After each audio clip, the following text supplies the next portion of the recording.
So today was the special Nintendo Direct about Donkey Kong Bonanza, the brand new game that's going to be coming out on the Switch 2 next month, and I'll be honest, going into this Direct I wasn't really expecting anything super crazy, especially if we go off of the last game-specific Direct that we had about Mario Kart World, where it pretty much just felt like information that we kind of already expected and already knew, and it didn't really have any surprises. This Direct was actually the complete opposite of that, and I have so many things to say.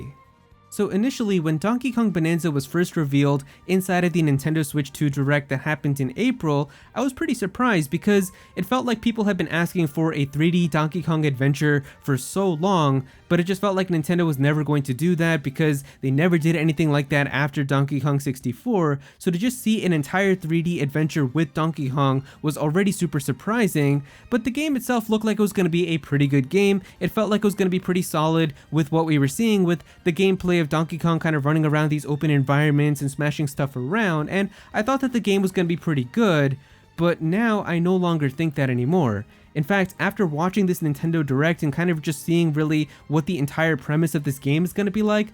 I don't think that this is going to be a good game. I think this is going to be an amazing game, and it's probably going to be one of the most memorable games on the entire Nintendo Switch 2 generation.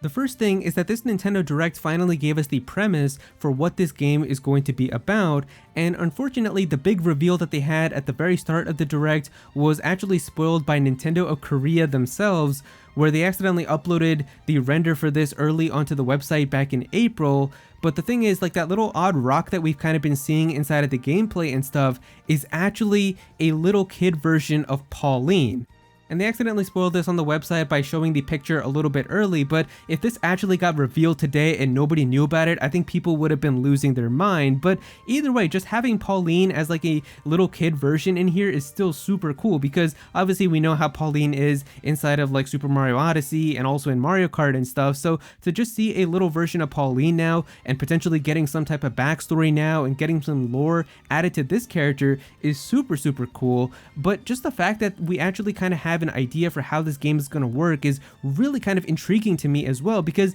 this game actually seems like it's going to have a somewhat interesting story now, because they talk about obviously how this entire world is taking place underground, and they talk about how Pauline really has a desire to want to reach the surface. She wants to get out of here and she wants to reach the surface again, and they're aiming for something known as the planet core, where it seems like they said here inside of the Direct that if you get to the planet core, it's said to grant the wish for anybody who has one. And so I don't think that the wish is just going to be for Pauline to get back to the surface. I feel like there's probably going to be a surprise now, and the ending for this game is going to be something special, so I'm just very intrigued now to kind of see exactly how this game is going to go, because just having these little kind of tidbits now to go off of with how Pauline wants to get to the surface, they're trying to go to the planet core, and they can get any wish granted there, it sets up some interesting kind of premise for like what could actually happen in this game. And even the story isn't going to be anything super like ridiculous or anything crazy, but I just think that having this already makes it so much more interesting than just like a normal kind of 3D platformer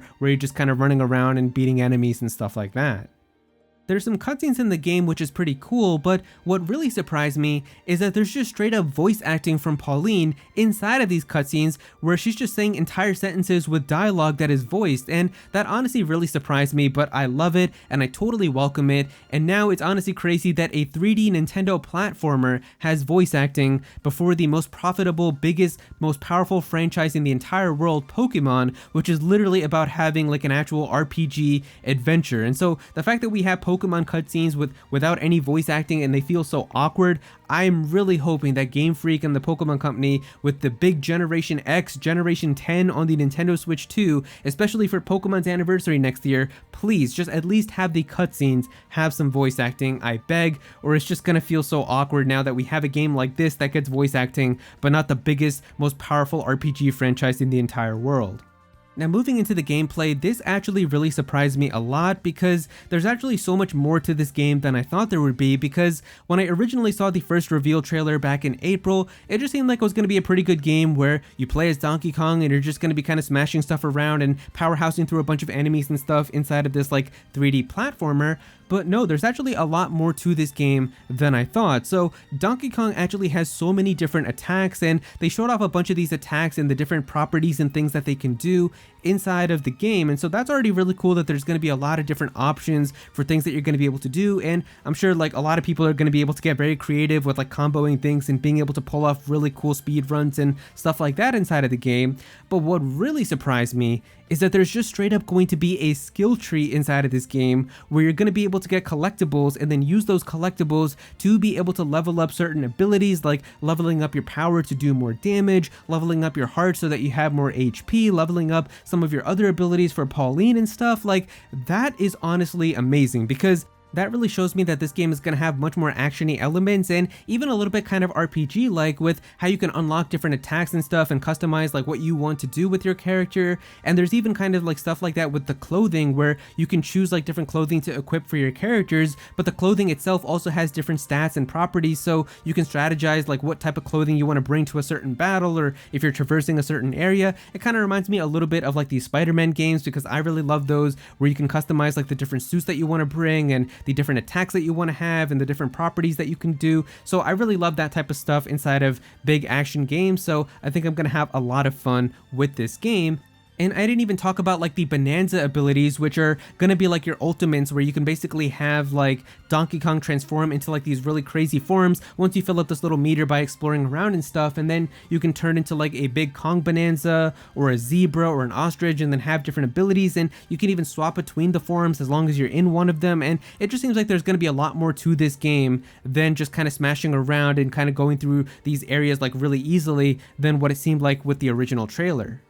And being completely honest with you guys, part of me was a little bit low-key sad when this game got revealed, because it wasn't the big epic 3D Mario game that a lot of people were hoping for inside of the Nintendo Switch 2 Direct. But now, after seeing all of this, I think that this actually might be more exciting to me than Super Mario Odyssey, in the sense of just all the stuff that you're going to be able to do, actually having a story premise. Like, I really want to know what's going to happen when they get to the planet core. What wish is Pauline going to ask for? What's going to happen? I'm actually hooked in terms of that aspect, even if the story itself isn't going to be anything super crazy. Just that itself intrigues me. But also the gameplay, with having all these abilities that you can get and customizing them with the skill tree and the different outfits that you equip, like, that's the type of stuff that I really love in my games, and that makes me super excited. Plus, this game is like 99% being developed by the 3D Mario team. We've heard rumors about that for the longest time, that the 3D Mario team is actually working on a Donkey Kong game. I mean, it lines up, and especially with all the stuff that we've kind of seen, like, you can easily just see the DNA of Super Mario Odyssey inside of this game. Like, you've got the triple bananas, which are like the triple moons inside of that game, normal bananas, which you get as collectibles just like the normal moons. Even the UI inside of these shops looks exactly the same as what we had. So yeah, I'm like pretty much convinced that this is going to be a 3D Mario developed game, and it's basically making sense too, because of how ambitious the game is looking like. I don't think that Nintendo would give a game of this scale to just like any other like third party or kind of like in-house studio to work on. I do think that this is like the main Nintendo development team that is working on this game. And so yeah, I was a little bit unsure about this game, but this Nintendo Direct really just changed my entire perspective, and I'm really excited for this game now, and I'm definitely going to be picking it up. So yeah, if you guys enjoyed the video, definitely be sure to click that like button and also subscribe to the channel as well. I'm definitely gonna have some more videos talking about the Nintendo Switch 2, so be sure to subscribe so you don't miss out on that. Comment down below and let me know what you think about this. Are you going to be getting Donkey Kong Bonanza? Did this Direct convince you if you were a little bit unsure as well? How do you feel about everything? Definitely be sure to comment down below and let me know. But if you don't have anything to say about it, just comment your favorite emoji down below for some engagement. I would really appreciate it. Go follow me on Twitter at @ActualAero so you can be featured in videos, and also join my Discord server as well. We've got a bunch of people in there who are always talking about Pokemon and Smash Bros and Nintendo, so definitely be sure to join that. But yeah, that's pretty much it. Thank you so much for watching.